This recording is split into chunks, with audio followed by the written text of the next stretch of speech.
All right, Barbara, stand by. Abby, over to you in the Rose Garden. When we were listening to the Q&A between, President Trump and the White House press corps, we heard President Trump blasting these reports that he's slipping in internal polls, right, looking at the 2020 race. What are you hearing? The President of the United States. Brooke, the President's coming out right now, so I'll turn it over to you. Let's dip in.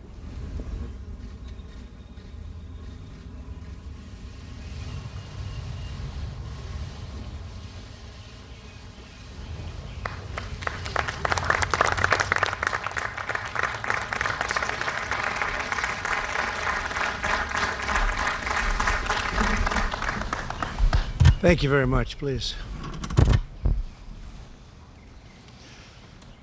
Today, Melania and I are honored to welcome President Duda and Mrs. Kornhauser-Duda of Poland back to the White House. They've become friends. We last hosted them in Washington in September, and it's wonderful to see you both again. Thank you. Thank you very much. Thank you. Great honor. Since our last meeting, the unbreakable bonds between the United States and Poland have grown even closer. This year, as our nations mark 100 years of diplomatic relations, the U.S.-Polish alliance is stronger by far than ever before.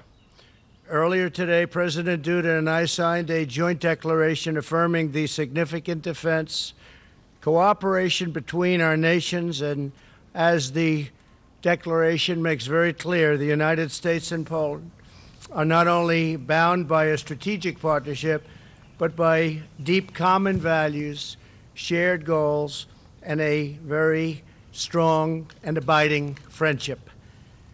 Our people are united by the enduring ties of civilization, culture, and history. We respect the rule of law, revere individual rights, and prize our timeless traditions. We embrace country, faith, family, and freedom. Over the past century, brave American and Polish patriots have repeatedly stood together to defend our sovereignty, our liberty, and our noble way of life. When I was last in Poland, I was very proud to stand among veterans of the Warsaw Uprising and recall their incredible courage in the face of Nazi tyranny. Today we honor the sacrifices of all those who came before by doing our part to safeguard our independence and strengthen the incredible U.S.-Polish alliance. As stated in the joint declaration, the United States and Poland continue to enhance our security cooperation. Poland will still provide basing and infrastructure to support military presence of about 1,000 American troops. The Polish government will build these projects at no cost to the United States. The Polish government will pay for this. We thank President Duda and the people of Poland for their partnership in advancing our common security. Poland's burden sharing also extends to the NATO alliance, where it is among 8 NATO allies, including the United States, currently meeting the minimum 2% of GDP. That's for defense spending. And Poland's there, and you've been there from a very early date, and we appreciate that very much. And we've been there also. There's been a total of 8 out of 28.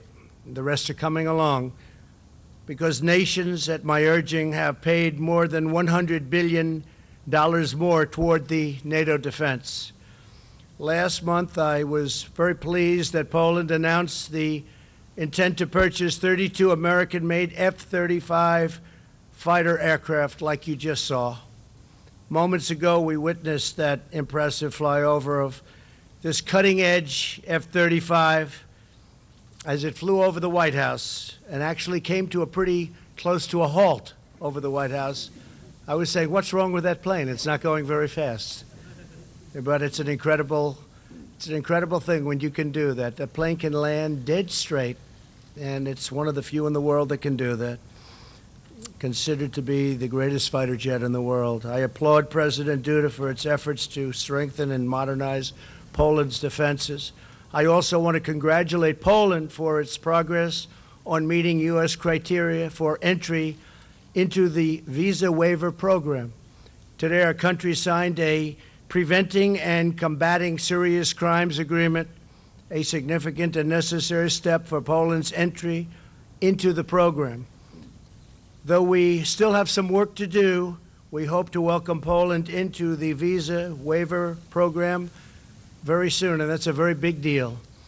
Both of our nations understand that immigration security is national security. In our meeting, President Duda and I discussed the vital issue of energy. Reliance on a single foreign supplier of energy leaves nations totally vulnerable to coercion and extortion. For this reason, we support Poland's construction of the Baltic pipeline, which will help European countries diversify their energy sources. It's desperately needed, and that's the way to go. During the past year, Poland has also signed approximately $25 billion worth of new contracts with U.S. firms to buy more than 6 billion cubic meters of U.S. liquefied natural gas.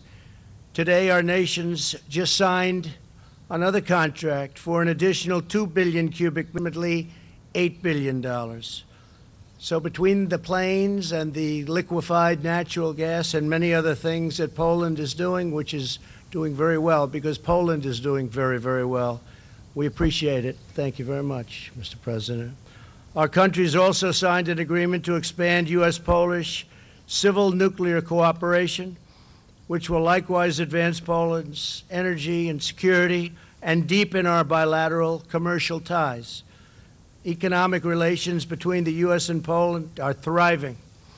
We're committed to further expanding commerce based on fairness and reciprocity, perhaps my favorite word, across many critical areas, from defense and diplomacy to energy and economics. The alliance between the United States and Poland is reaching extraordinary new heights in 2019. Our longstanding partnership demonstrates the enormous possibilities for the world when two strong and independent nations unite in common purpose and in common cause. President Duda, it's an honor to have you with us. And Mrs. Duda, thank you very much for being here. We usher in a very exciting new era in U.S.-Polish alliance. It's a very special alliance with very special people. We build a future of promise and prosperity for the American and the Polish people. And again, our relationship is an extraordinary one, and it's going to remain that for a long, long time. Thank you very much, Mr. President. Thank you.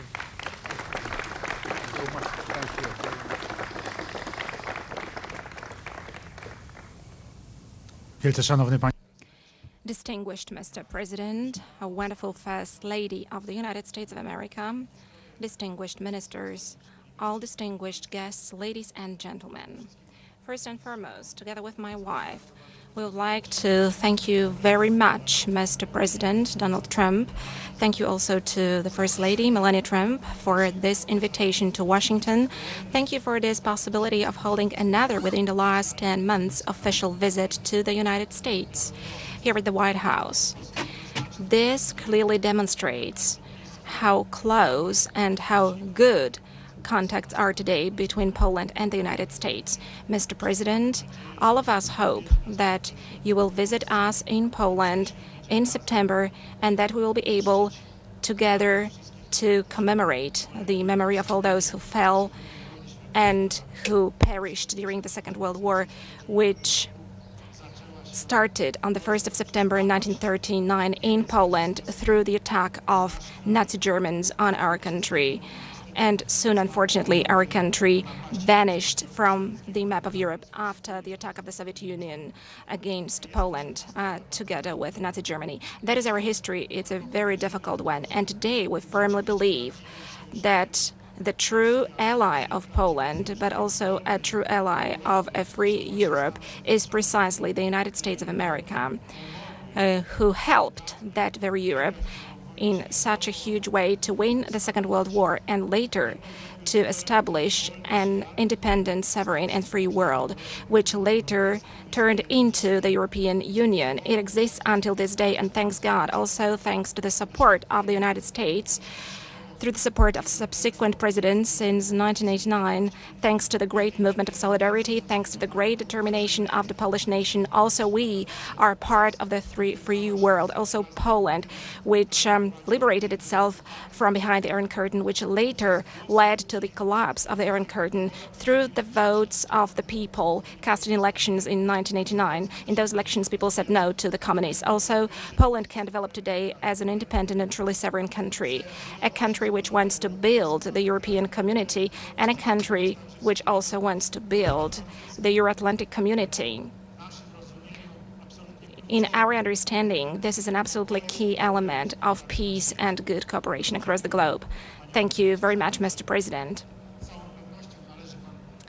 Thank you that, for sure, you are among those presidents of the United States who understand how it works perfectly.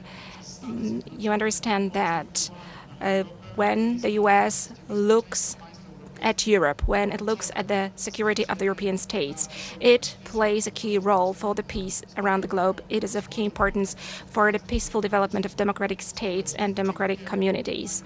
Thank you, Mr. President, for this extreme kindness towards Poland and perfect understanding of Polish matters, which you showed to us in 2017 during your visit to Poland, during your memorable speech that you gave at the monument of the Warsaw Uprising, where so immensely important words for Polish people fell, which are of historic importance to our nation and to Europe. They showed what Poland means and who Poles are. Mr. President, thank you for uttering those words back then, and thank you also for this policy which is being implemented right now, which demonstrates that you are this kind of man and this kind of a politician who not only speaks, but to whom first and most important are the deeds.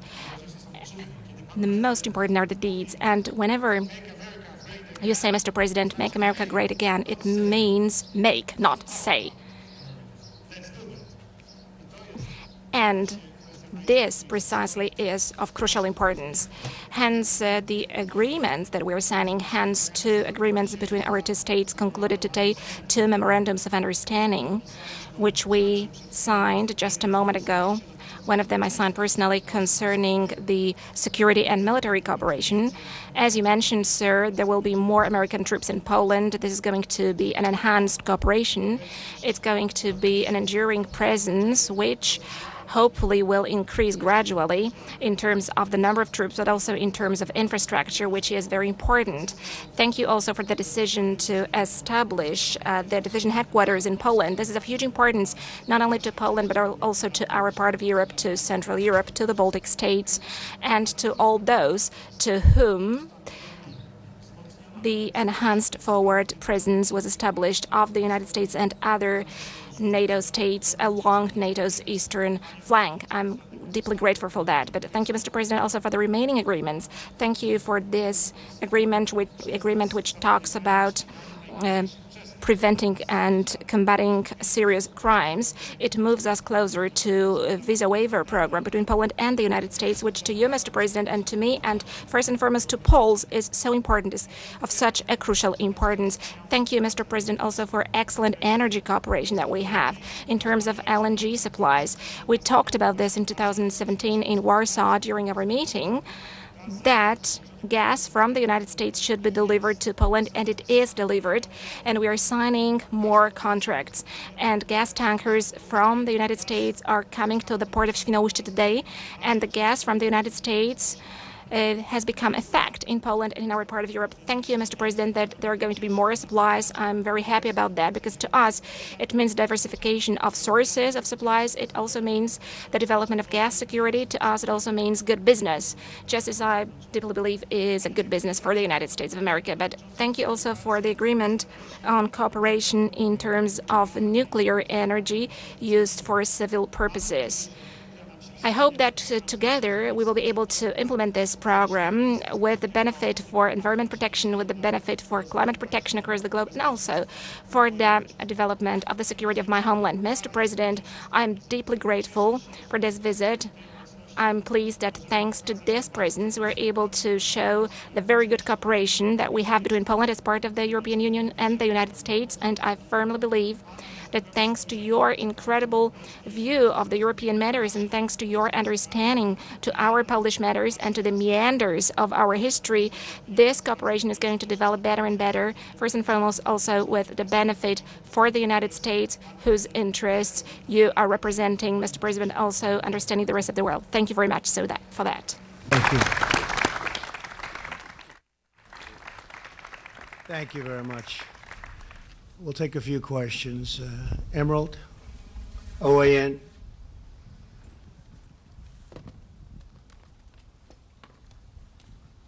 Thank you, Mr. President. Thank you.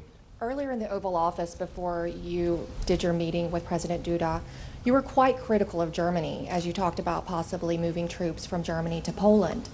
Do you think that doing a move like that will put pressure on Germany to meet their defense spending requirements?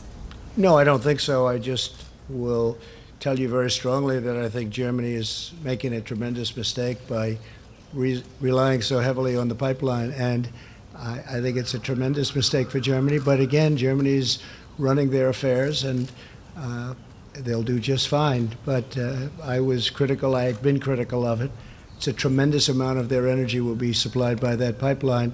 At the same time, having nothing to do with Germany, Poland said that we would like to build a facility, a great facility, and would like to have you come to that facility. So we're going to be there with a limited force, but we'll be there, and we appreciate Poland doing what they're doing. It's a great location. It's a tremendous plant, tremendous facility, and it's our honor to be there. Poland's been a tremendous friend of ours for a long time, and when Melania and I were there not so long ago, it was a very special day. I think it was a special day for Poland also, but it was a very special day for our country. So I appreciate that, and our relationship is just a very strong one. And if I may, would you indulge me with one more question before I get to ask go President ahead. Duda our question? In more recent news, yesterday you revealed you got another letter from Kim Jong-un, and today we hear of a potential thawing of relations between South Korea and North Korea as Kim Jong-un sent his sister to South Korea. Now, could you give us an update on more of what it was in that letter? And is there a third summit in the works? He just wrote me a very nice letter, unexpected, and someday you'll see what was in that letter. Someday you'll be reading about it, maybe in 100 years from now, maybe in 2 weeks, who knows. But it was a very nice letter. It was a very warm, very nice letter. I appreciated it. Okay? Thank you. Good, thank you very much. And then, if I may, for President Duda, Yes. you said you were thankful for the commitment that the President made for more troops today, but you hinted that you would like to see more. Ultimately, what is the number of troops that you'd like to see in Poland, U.S. troops?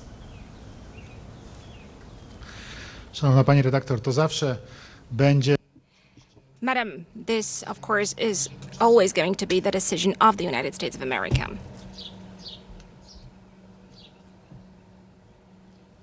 This is going to be the decision of the United States of America. And troops. To zawsze będzie... To zawsze będzie... It's always going to be up to the United States to decide how many troops will be sent to which allied nation. Of course, I know that this depends on the needs and on the real situation on the ground. Of course, we are very pleased that the U.S. troops are present by giving an evidence to the sustainability and strength of the alliance. And the U.S. soldiers are kindly treated in Poland. They are received as friends, and we are happy that they are serving in our country.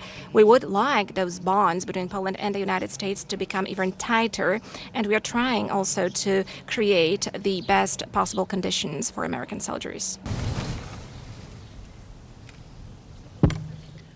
Zuzanna Falzman. Thank you very much, President Trump. Thank you very much, President Duda. I have questions to both of you, actually. President Trump, you plan to enhance U.S. military presence in Poland. Last year, you promised you would enhance military cooperation, training, intelligence, missile defense, and it's happening right now. People of Poland still remember your incredible speech in Warsaw. Why Poland is such an important ally for you? I just have a very warm feeling for Poland. I always have. And it's now even beyond that, because of the relationship which we've developed with your president and First Lady. And it's just, they're incredible people, hardworking, smart, very industrious people. And what they've done with the country over the last 5 years has been something that the world has watched and the world has marveled at. I've just liked Poland. So when the president came and he asked me whether or not we'd consider this, I said I will consider it. And now, because of his leadership, we're able to do that. And that's fine with me. That's great. Great people. And say hello. So I understand we'll see you in September in Warsaw, correct? We are looking very seriously at going back to Poland. And I don't know what the president has in store for us, but we're thinking about going back sometime in September. Yes. Amazing. Thank you. Thank you. Thank you very much. Panie prezydencie. The question to President Duda. Mr. President, so far we have been talking about rotational presence of U.S. troops in our country. Right now we are talking about permanent or enduring presence. What does that mean in concrete terms, and when can we expect those additional U.S. troops to arrive? I understand it in the following way. President Donald Trump and myself are implementing a very calm but consistent policy in terms of security. The presence of the United States in Poland, the military presence, the presence of U.S. troops, which today is about 4,500 troops present on a permanent basis. In other words, it is a rotational presence, but it is back-to-back presence. So there is no moment where there are no American troops in the territory of Poland. And today we signed a document on further cooperation, a joint declaration on defense cooperation regarding United States' force posture in the Republic of Poland. This is of a breakthrough character because it moves us to another era. So far we can say that the Americans were testing the situation in Poland, how it looks, how they feel. What about logistics, whether it is possible to stay in Poland and to successfully attain the goals and implement the tasks of defensive nature. I think that the commanders of U.S. Army are convinced that this is simply possible. And today, the document speaks about this enduring presence, the presence which is a fact and which will stay there. It is a rotational presence, yes it is, because this is most beneficial from today's perspective to train soldiers through rotational presence. By having rotational presence, more soldiers can come to a country, be present there, look at the culture, at the condition in place in a given country. So this is beneficial for this broadly understood development of the armed forces. Therefore, this is an enduring presence. However, it is implementing this particular way, and we hope it's going to develop 1,000 troops mentioned by President Trump today, which is also the number stipulated in the agreement signed today, is very differentiated. It is not one single unit. We're talking about special operation forces. We're talking about logistics component. We're also talking about the already mentioned division headquarters. So there is a multitude of forms in which the United States is going to be gradually ever more present in our territory from the military standpoint. And this will encompass different fields of cooperation. So we're not talking about just one single beat, but we're talking about a more comprehensive cooperation. We're talking about logistics, health protection for soldiers, and a number of other elements happening. Please remember that right now there is this missile defense facility being built in Redzikowo. So talking about the elements of Polish-American cooperation, there are more and more of these elements, and the number is growing. I'm very happy with that. Thank you very much. Let's see, who do I like? Nobody, that's the end. Go ahead. Yeah. Mr. President, thank you very much. I wasn't pointing to you, but you Duda, can go thank you. ahead. Here we go. Pointing to I was actually pointing to my friend with that beautiful hat on, Jeff but that's Mason. okay. All right. You'll well, give I'll up your give him my question? follow-up question. You'll give up your... We can share it. We'll share the question. Okay, we'll share it. Good. Mr. President, you seemed to suggest yesterday that you are essentially committing to not spying on North Korea. Is that what you meant? Were those comments interpreted accurately? No, If it's not so, what I why? meant. It's what I said, and that's. I think it's different than maybe your interpretation. I think we're going to do very well with North Korea over a period of time. I'm in no rush. The sanctions are on. We got our hostages back. Our remains are coming back. You saw the beautiful ceremony in Hawaii with Mike Pence. We're getting the remains back. There's been no nuclear testing whatsoever. They'd like to do something. I did get, as I said yesterday, a very nice letter from Chairman Kim, and I think we're doing very well. When I took over as president, I will tell you, it looked like it was going to be war with North Korea. You know that. Everybody knows that. And it was going to be quite brutal. A strong force. We're the strongest force in the world, but that's a strong force. And we started off a very rough relationship, and I think we have a very good relationship right now. So we'll see what happens. I'm in no rush. But there's been no nuclear testing whatsoever. And when I took over, it was nuclear testing all the time. And if you look back to the last 4, 5, 6 years, but really go back further than that, in all fairness to President Obama, go back 20 years, 15 years, it was really a very dangerous situation. I consider it to be different now. Now, I may change.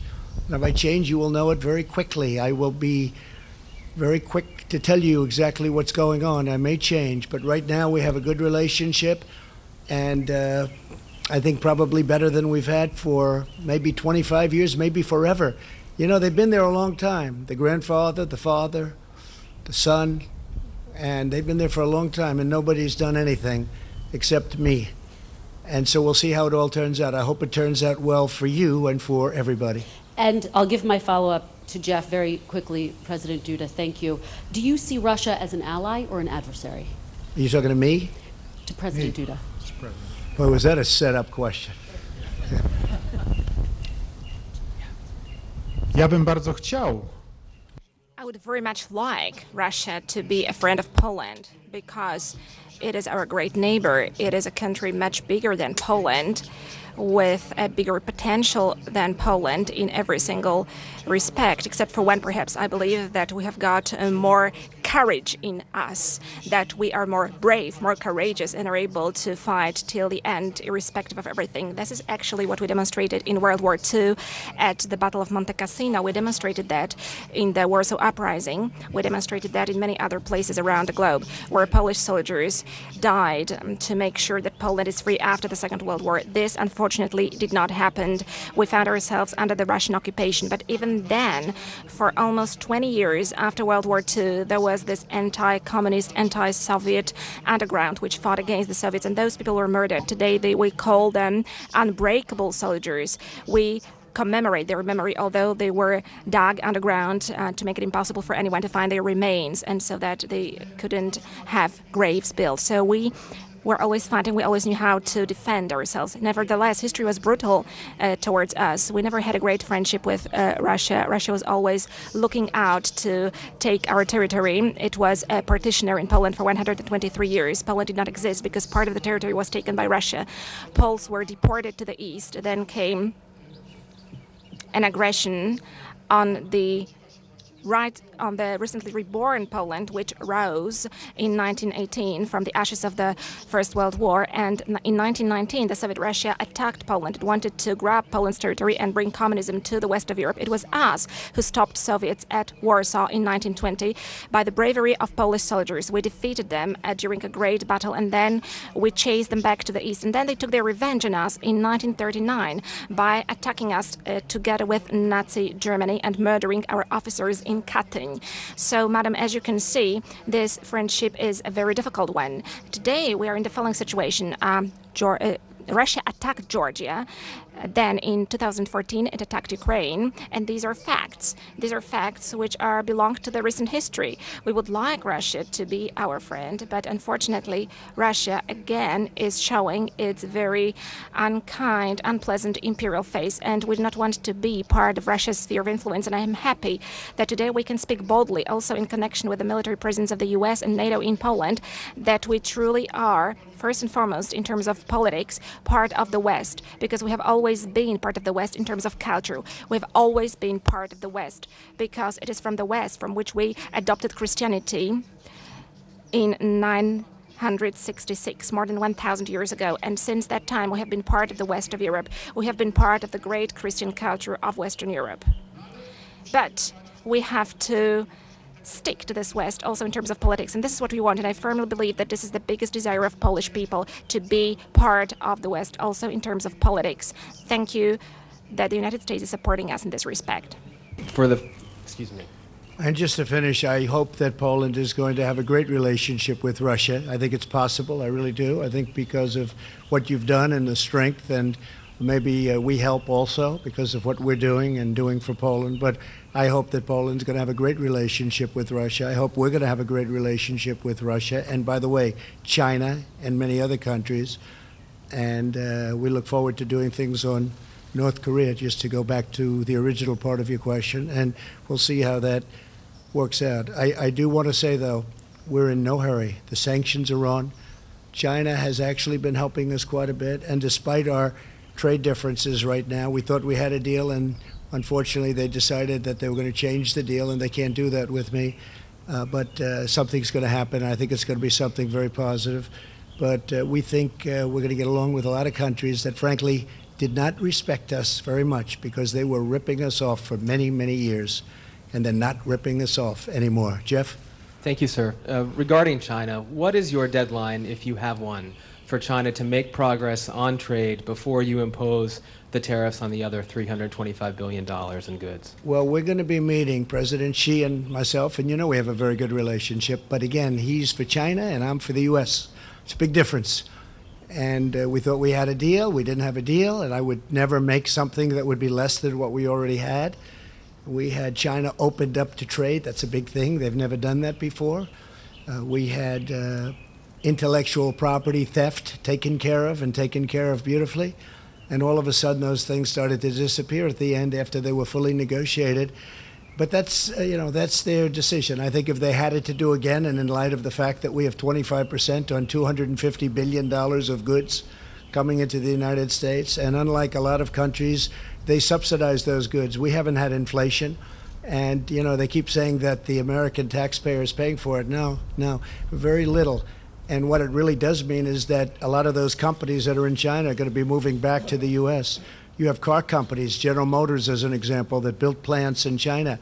Well, that doesn't work out too well when you have the tariff wall up, because now they're going to have to get through that, and they can't really get through that. So maybe they'll start building plants in the United States instead. I think that we'll end up making a deal with China. We have a very good relationship, although it's a little bit testy right now, as you would expect. I think they really have to make a deal. A lot of companies are leaving China, as you know. It's in all the reports, and they're going to Vietnam and various other places, and they're also coming to the United States to make their product because they don't want to pay the tariff.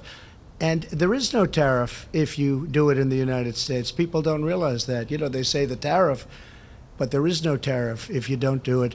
If you just do exactly as I say, you bring your company back to the United States. And as far as Mexico is concerned, which was a very big topic yesterday, and now people are finding out that the reports that were written were totally false. We would never have had a deal with Mexico without imposing tariffs. Once the tariffs were imposed, and they've been trying to make this deal with Mexico for 20 years, 25 years. The older reporters, those great reporters with the very gray hair in the back, you know who I'm talking about. They know exactly what I'm talking about. You would have never made the deal with Mexico. We have a great deal with Mexico. I actually think we have a much better relationship right now with Mexico because they respect us again. But you would never have had that deal if I didn't impose the tariffs. And those tariffs were ready to go on Monday morning. And we made the deal on essentially Sunday night.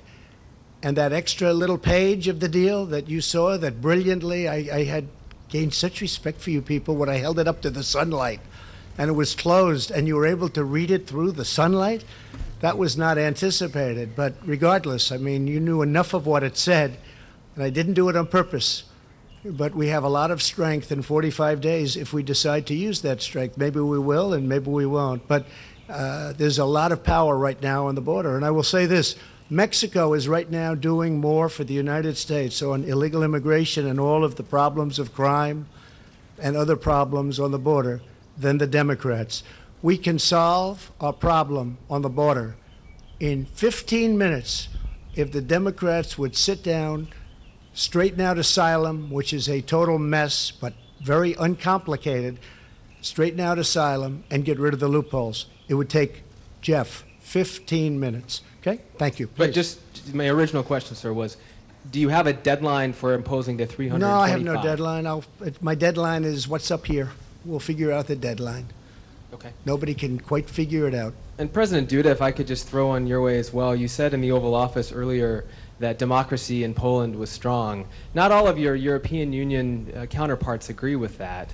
How is forcing Supreme Court justices to retire early consistent with democratic principles? And President Trump, is that something that you support? No. Szanowni Państwo, to bardzo skomplikowana sprawa. Ladies and gentlemen, this is a very complex issue, and it's hard to answer this question because a lot of people in Western Europe, I think also in the US, do not fully understand this problem because they have not grown up in a country such as mine. I was born in 1972 in a Poland which was in the Russian sphere of influence, in which a career could be made only actually when somebody enrolled as member of a communist party and who followed this people's power, who was the supreme authority. And this is what was happening for many years. Although, as you know, ladies and gentlemen, a solidarity movement grew. People were imprisoned, people were tortured, people were killed during the martial law and after as well, be it openly or in a secret way. And this was the reality of Poland until 1989. And now imagine, ladies and gentlemen, that not so long ago, a few years ago, I was surprised to discover that in the Polish Supreme Court there is a whole group of justices who were issuing sentences as judges, members of the Communist Party before 1990, who were even passing sentences during the martial law, sentencing people to prisons based on the law of the communist martial law. And when I was asked whether the Supreme Court needs to be reformed, I said yes, if Poland is supposed to be a truly democratic, free and sovereign country, if it is supposed to be a country we want it to be for our children, for the generation who was born after 1989, then for God's sake, those people have to leave, they have to retire, and this is what we did. As a matter of fact, everything that we were doing was aimed at retiring those people. But as you can see, unfortunately, although 30 years have passed, of an elite of a new state. So this influence is still strong. This is what I can say. And let me assure you of one thing, the freedom of speech is absolutely respected in Poland. Poland absolutely respects all constitutional standards, just as in the United States, the right to assemble, the right to the freedom of speech. There is free media in Poland. There is everything that is functioning in a normal democracy. One can announce what they think, one can demonstrate, one can say what they think. In Poland, people are not attacked during demonstrations as it happens in another Western European country. Police do not use truncheons or tear gas against people. People can speak their mind.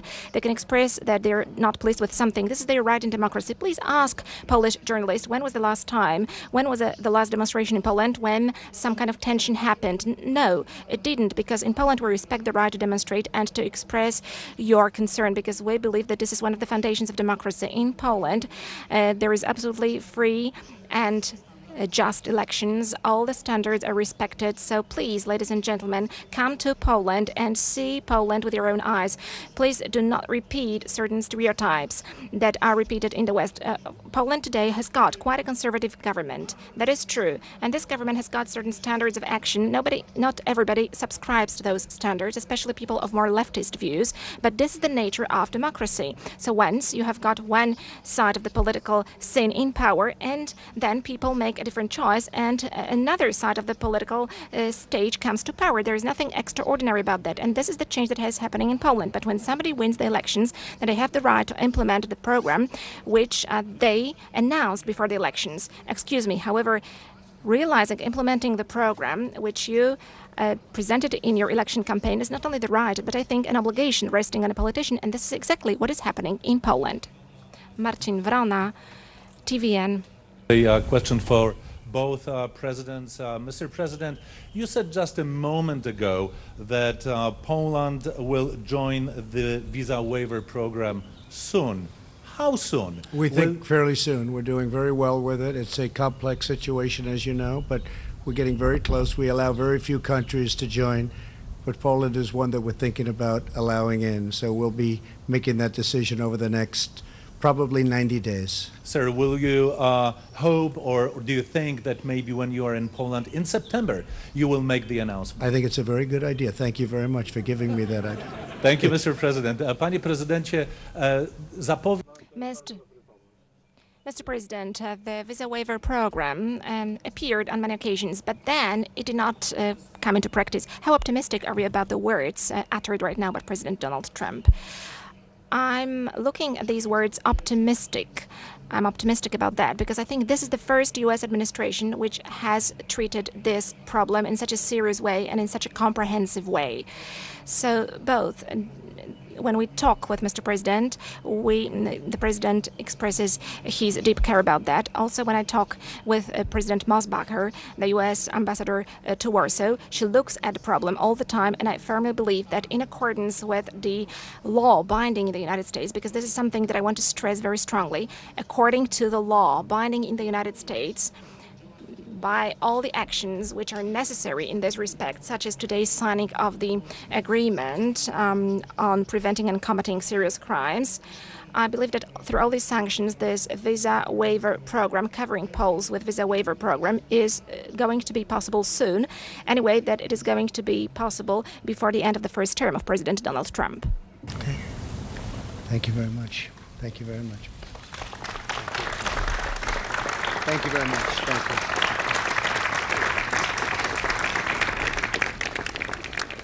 All right, so top of the hour, you're watching CNN. I'm Brooke Baldwin. You've been listening to President Trump there in the Rose Garden, along with the president of Poland, President Duda, talking about a lot, right, between North Korea, questions of U.S. spying on North Korea, trying to get clarification on maybe what the president had said yesterday. We're going to get into all that, and of course, talking again about his big, beautiful letter from North Korea and patting himself on the back for the deal he's done with Mexico. So.